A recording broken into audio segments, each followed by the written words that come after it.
نننی موضوع زمونږه په نبی علیه السلام باندې هغه د درود شریف ویلو هغه فضایل.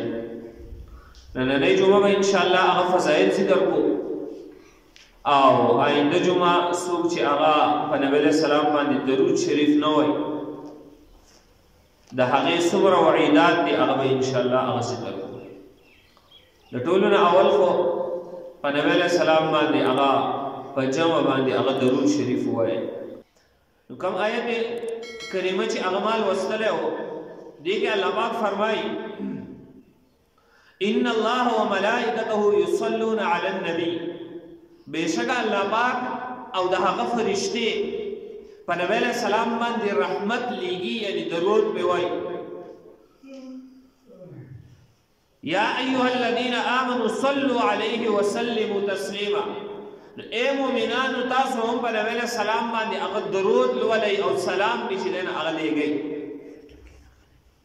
ګوره که مونږ سوچ وکړو د الله پاک د طرف نه هغه مونږ ته ډېر احکامات هغه متوجه دي په قرآن مجید په احادیثو کې د هغې تذکره شته دی. لکه یو طرف ته هغه د مانځه تذکره ده چې مونځ کوئ، یا ایها الذین آمنوا اقیموا الصلاة، اے مومنانو مونځ کوئ. دغه رنګې هغه د روجې چې دی نه هغه تذکره راغلې ده، اے مومنانو روجه نیسئ. دغه رنګې د حج تذکره راغلې ده، حج چې دی نه هغه کوئ. دغه رنګې د زکات تذکره راغلې ده، زکات هغه ادا کوئ. قسمه قسم عبادات هغه مومنانو ته متوجه دی، خو د دغه عباداتو الله پاک هغه حکم کړی دی. پخپله الله پاک هغه عبادت هغه نه دی کړی، بلکې صرف چې دی نه هغه مسلمانانو ته حکم کړی دی دغه عبادت وکئ. واحد یو عبادت هغه دی چې د هغې حکم نه الله پاک هغه مومنانو ته کوي، لیکن د هغې سره سره هغه چې دی نه الله پاک اول په خپله باندې چې دی نه هغه ادا کوي. لکه هغه درود شریف دی، اول چې دی نه ان الله وملائکته یصلون علی النبی، بېشکه الله او د هغه فرشتې په نبی علیه السلام باندې رحمت لیږي، درود لیږي. لہذا اے مومنانو تاسو هم په نبی علیه السلام باندې هغه درود لیږئ. دا واحد فضیلت هغه د درود شریف دی چې اول په خپله الله پاک په نبی علیه السلام باندې درود لیږي، د هغې نه پس هغه مومنانو ته هغه حکم کوي.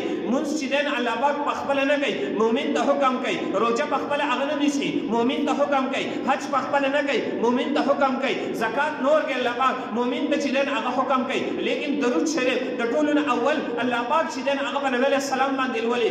سلام اول الله په نبی علیه السلام باندې لولي، د هغې نه پس مومن ته حکم کوي اے مومنانو په نبی علیه السلام باندې درود لولئ، په نبی علیه السلام باندې سلام چې دی نه هغه لولئ. نو دا د درود شریف او د سلام هغه لوی فضیلت دی. د دې نه علاوه علامه سخاوي رحمه الله په تفسیر روح البیان کې د دې یو بل فضیلت هغه ذکر کوي. وایي ګوره الله پاک فرشتو ته هغه حکم وکړو چې آدم علیه السلام ته سجده وکړي. فرشتو چې دی نه آدم علیه السلام ته سجده وکړله، نو دا د آدم علیه السلام یو داسې فضیلت دی چې هغه فضیلت نورو پیغمبرانو ته نه ورکړی شوی چې هغه فرشتو ته حکم وشي چې تاسو ورته سجده وکړئ. لیکن تفسیر روح البیان کې لیکي د دې فضیلت نه زیات فضیلت چې دی نه هغه د نبی علیه السلام دا دی چې الله پاک حکم کړی دی په نبی علیه السلام باندې درود لیږئ. وجه څه بیانوي؟ وجه دا بیانوي هلته چې کله آدم علیه السلام ته هغه د سجدې حکم وشو فرشتو ته چې تاسو آدم علیه السلام ته سجده وکړئ، نو هلته صرف او صرف حکم وشو فرشتو ته چې تاسو سجده وکړئ، خو الله پاک سجده نه ده کړې. دلته د درود شریف حکم راځي چې تاسو په نبی علیه السلام باندې درود شریف ولولئ، لیکن د ټولو نه اول الله پاک په خپله په نبی علیه السلام باندې هغه درود وایي. الله پاک په خپله په نبی علیه السلام باندې رحمت لیږي. نو د آدم علیه السلام د هغې فضیلت نه زیات فضیلت د نبی علیه السلام چې دی نه هغه درود شریف دی. په دې کې یو نقطه چې دی نه تفسیر روح المعانی کې د علماو دپاره هغه هم ذکر کېږي چې ان الله وملائکته دغه جمله اسمیه ده او جمله اسمیه په دې کې استمرار او دوام وي. بیا پسې ورپسې دی یصلون علی النبی، بېشکه الله پاک او د هغه فرشتې په نبی علیه السلام باندې درود لیږي. نو یصلون علی النبی دا جمله فعلیه ده او په جمله فعلیه کې هغه حدوث وي، تجدید نویوالی پکې وي. نو معنی به هغه داسې شي علما طلبا چې کوم څوک زما بیان اوري هغه به دغه یو نقطه صرف د هغو دپاره هغه به پوهېږي. نو معنی به داسې شي ان الله وملائکته یصلون علی النبی، بشکا الله او دا هغه فرشتي همیشه وقتن په وقتن پر نبی علیہ السلام باندې هغه درود وایي. ګوره مونږ کوو همیشه کوو خپل ژوند کې، او وقتن په وقتن کوو، یعنی په بعضو اوقاتو کې کوو. دغه شان دی الله پاک او د هغه فرشتي په نبی علیہ السلام باندې همیشه وقتن په وقتن یو وخت بل وخت چې دی نه هغه په نبی علیہ السلام باندې سلام او درود چې دی نه هغه لیکي.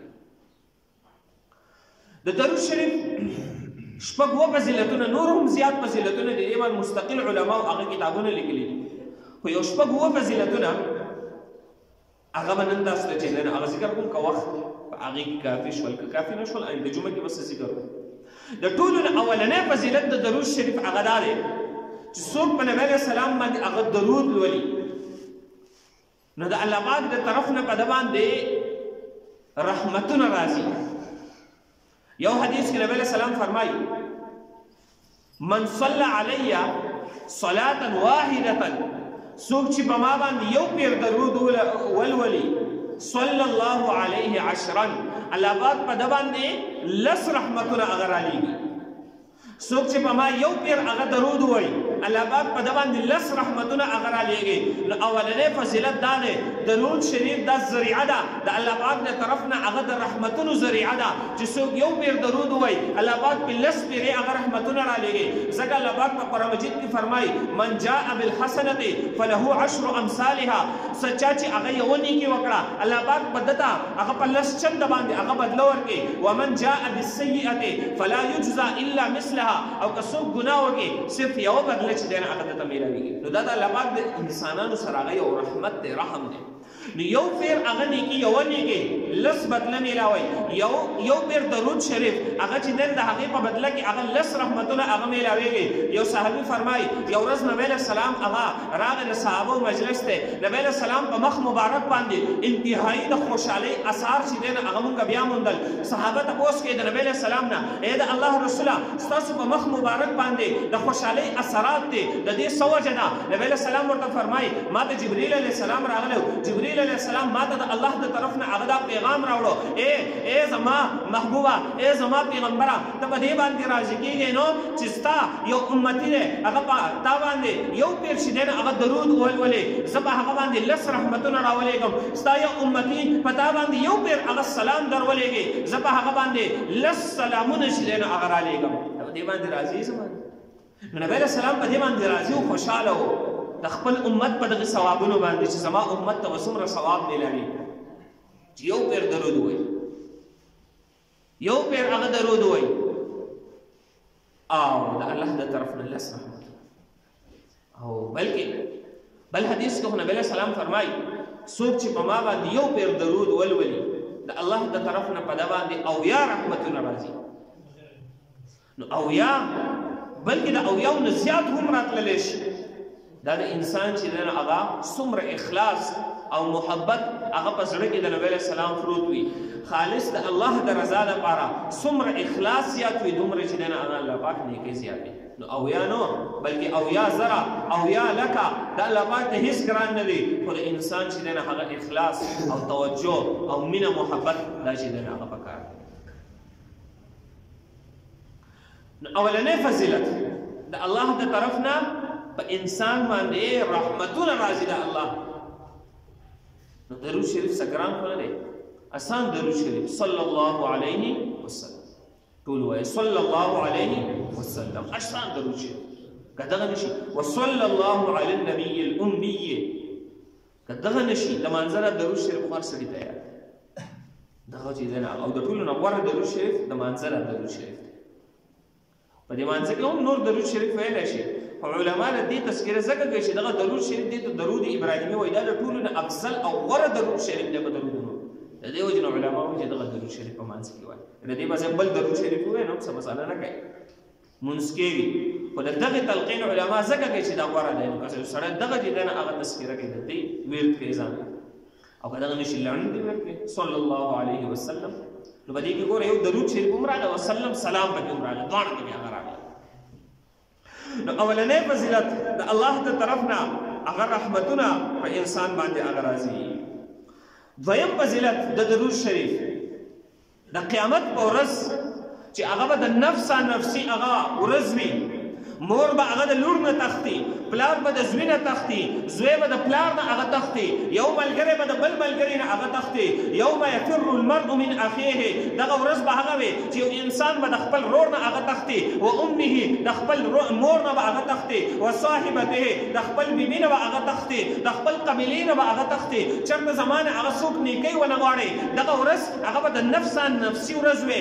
لیکن په دغه ورځ باندې چې نبی علیه السلام د چا دپاره هغه سفارش وکړي، هغه کس به هغه جنت ته چې دی نو هغه داخلېږي، دا به هغه کس وي چې به هغه باندې جهنم لازم شوی وي، دغه کس به د نبی علیه السلام په سفارش باندې هغه جنت ته هغه داخلېږي. او دغه سفارش په نبی علیه السلام د چا لپاره کوي؟ نبی علیه السلام فرمایي من صلی علی حین یصبح، څوک چې د سحر کې او د سحر په دغه ټایم کې په ما باندې لس پیرې هغه درود ولولي، او څوک چې ماښام کې د ماښام په ټایم کې په ما باندې لس پیرې هغه درود ولولي، ادرکته شفاعتي یوم القیامت، دغه کس پر قیامت په ورځ زما سفارش چې دی نو هغه مومي، چې هغه د نفسا نفسي هغه ورځ ده.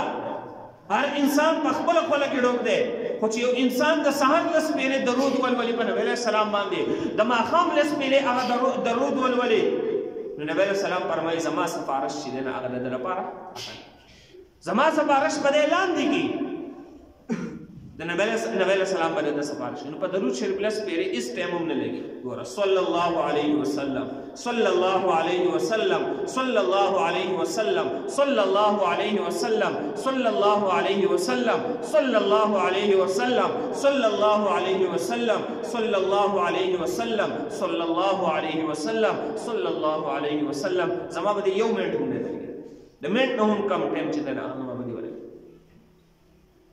چې لس پیرې سحر،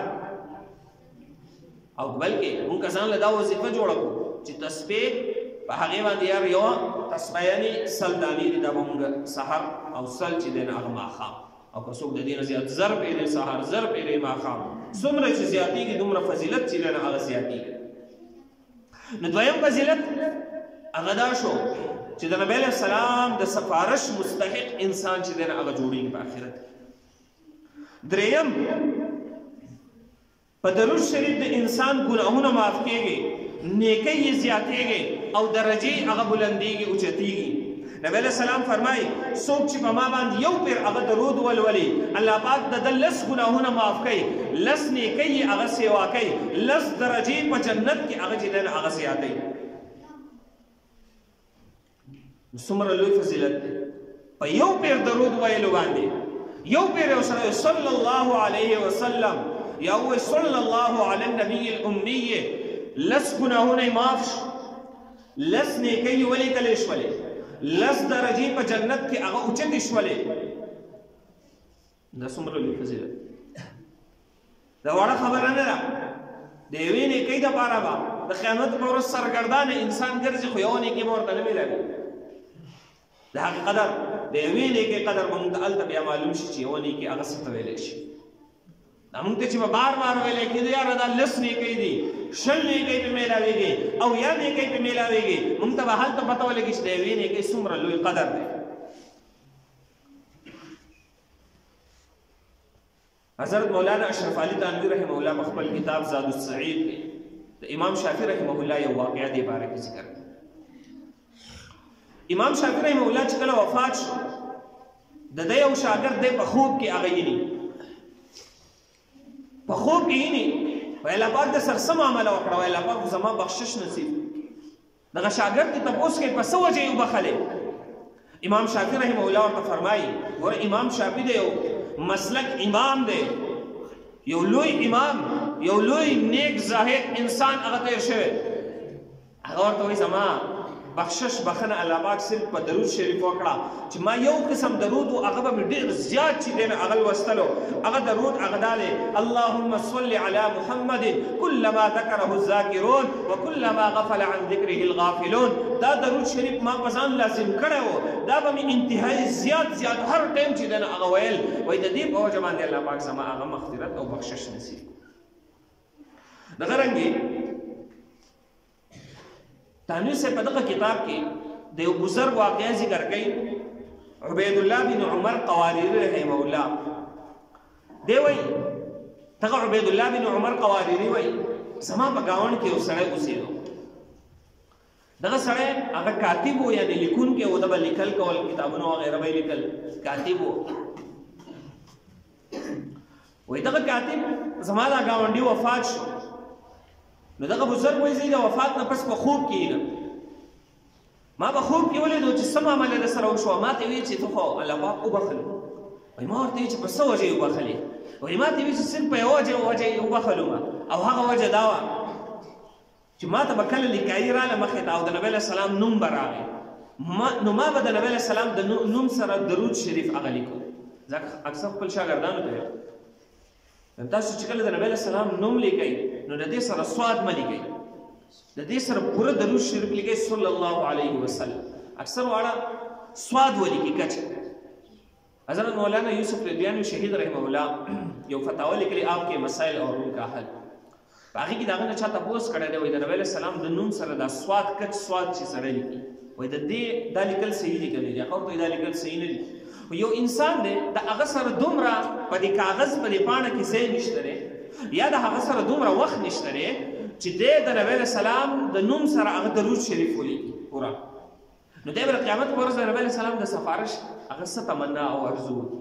نو دا صحیح نه دي. د نبي علیه السلام د نوم سره درود دی. نو زه همیشه خپل شاګردانو ته دا صلی الله علیه وسلم لیکلو باندې نه دومره ټایم لګي او نه به دومره چې دی نه هغه ځای هغه رانیولی کېږي. نو پوره درود شریف د نبي علیه السلام د نوم سره لیکئ. نو دغه بزرګ وایي ما د دې کاتب نه تپوس وکړو چې په څه وجه دې بخشش وشو. نو هغه راته ووایي چې ما به کله د نبي علیه السلام نوم هغه لیکو نو د دې سره به مې پوره درود شریف چې دی نه هغه لیکلو. په دې وجه باندې الله پاک زما چې دی نه هغه بخشش نصیب. نو ګوره درود شریف دا د انسان د ګناهونو د ختمېدلو، د نیکیانو د زیاتوالي او د درجو د اوچتوالي چې دی نه هغه د مغفرت هغه ذریعه ګرځي. دغه رنګې القول البدیع علامه سخاوي رحمه الله هغه په خپل کتاب کې القول البدیع کې هغه یو واقعه ذکر کوي د بني اسرائیل. دی وایي په بني اسرائیل کې یو سړی و، هغه انتهایی ګناهګار دومره و چې خلک د هغه نه تنګ راغلي وو. وایي کله چې هغه سړی مړ شو نو خلکو هغه ډیران ته وغورځوه، نه یې هغه له غسل ورکړو، نه یې ولا کفن ورکړو، غزار یې انتهایی تنګ ترې راغلي دا خلک. نو موسی علیه السلام ته الله پاک وحی وکړله چې لاړ شه پلانکۍ علاقې ته، هلته زما یو بنده دی خلکو غزار کړی دی، هغه راوچت کړه، هغه له غسل ورکړه، د هغه جنازه وکړه او هغه په ښه په عزت سره هغه دفن کړه. موسی علیه السلام لاړو هغه علاقې ته. کله چې عکس ولیدو نو هغه موسی علیه السلام پېژندلو، هغه انتهایي ګناهګار. موسی علیه السلام د الله پاک نه دعا وکړه، الله پاک دا خو انتهایي ګناهګار سړی و، دا خلک ترې تنګ راغلي وو د ده له ګناهونو نه. الله پاک ورته ګناهګار و خو ما د بخشش نصیب کړی دی، ما دې بخلی دی. او وجه د بخشش هغه دا ده چې دی یو ورځ تورات هغه لوستلو. په تورات کې د نبي علیه السلام نوم راغی. وایي کله چې دی د نبي علیه السلام د نوم ته راورسېدو نو ده په نبي علیه السلام باندې درود ووایي. په دغه ټایم د نبي علیه السلام د نوم سره د درود ووایي. نو ما ته حیا راځي له دې خبرې نه چې زما په محبوب باندې هغه درود ویلی دی او زه ورته عذاب ورکړم، ما د ده بخشش نصیب کړی. لہذا غسل، کفن او دفن دا چې دی نه ښه په عزت ولا هغه وه. نو د نبي علیه السلام نوم علما فرمایي په یو مجلس کې هغه واغستلی شي نو یو پیر درود ویل په دغه مجلس کې په نبي علیه السلام باندې فرض دی. استازو په دې حاضر مجلس کې څو پیرې د نبي علیه السلام نوم واغستلی شو، که چا نه یې ویلي نو په نبي علیه السلام باندې درود او بیا بار بار چې دی نه هغه د نبي علیه السلام نوم اخیستلی کېږي. د نبي علیه السلام د نوم سره دا درود ویل څوک چې د نبي علیه السلام نوم وایي او څوک چې اوري نو دا د غوره خبره ده چې بیا وایي. اول پیر چې دی نه هغه لازمي دي او بیا وروسته بار بار چې دی نه هغه د غوره خبره ده چې د نبي علیه السلام د نوم سره هغه درود چې دی نه هغه لوستلی کېږي. نو درېیم فضیلت ګناهونه معاف کېږي د دې سره. نیکی لیکلی کېږي، لس ګناهونه معاف کوي په یو پیر درود سره. الله پاک لس نیکی لیکي، لس درجې الله پاک د دغه انسان چې دی نه هغه اوچتوي. څلورم فضیلت د نبي علیه السلام سره د نږدېکت د نږدېوالي هغه ذریعه ګرځېږي دغه درود شریف چې انسان هغه زیات درود وای دی به د نبی علیه السلام سره هغه په قیامت کې هغه نږدې وي ځکه نبی علیه السلام فرمایي ان اول الناس بي یوم القیامة اکثرهم علی صلاة د قیامت په ورځ به زما سره نږدې خلک هغه وي چې په ما باندې درود ډېر هغه لوستلی وي دا خلک په زما سره د قیامت په ورځ نږدې وي نږدې او د نبی علیه السلام درجه خو به ډېره اوچته وي د قیامت په ورځ او چې د نبی علیه السلام سره څوک نږدې وي نو هم نبی علیه السلام ته په درجه کې به هم نږدې وي که داسې خو به نه چې د نبی علیه السلام سره به نږدې وي او په درجه کې به هغه کم وي نو د نبی علیه السلام سره نږدېکت که مونږ غواړو د قیامت په ورځ نو پکار ده چې مونږ په نبی علیه السلام باندې درود ډېر وایو نن هغه یو پروګرام نصبي نو خلک داسې دی کس سره هغه ځان نږدې کوي چې یاره خلک به د دې عزت کوي چې زما به هم وکړي دلته به هلکه یو د خوراک پروګرام هلکه دې پلانکي کس ته به د خوراک خس میلاوي د هغه سره ځان نږدې کوي ما ته به ورته ومیره دا ګوره د دنیاوي معاملات دي چې اخروي معاملات کې موږ د نبي علیه السلام سره نږدې یو نو چې کوم انعامات الله پاک نبي علیه السلام ته ورکوي هغه به موږ ته هم الله پاک د هغې نه څه نه څه خوراکوي نو د نبي علیه السلام د نږدېکت ذریعه د قیامت په ورځ هغه دا ده چې موږ په نبي علیه السلام باندې هغه درود شریف هغه زیات وایو نو دا څلور فضیلتونه هغه ذکر شول درې فضیلتونه هغه به انشاءالله آینده جمعه باندې ذکر بیا څوک چې په نبي علیه السلام باندې هغه درود شریف نه وایي د هغې وعیدات هغه بیا هم دي نو څه قسمه سزاګانې وعیدات دي هغه به انشاءالله آینده جمعه باندې ذکر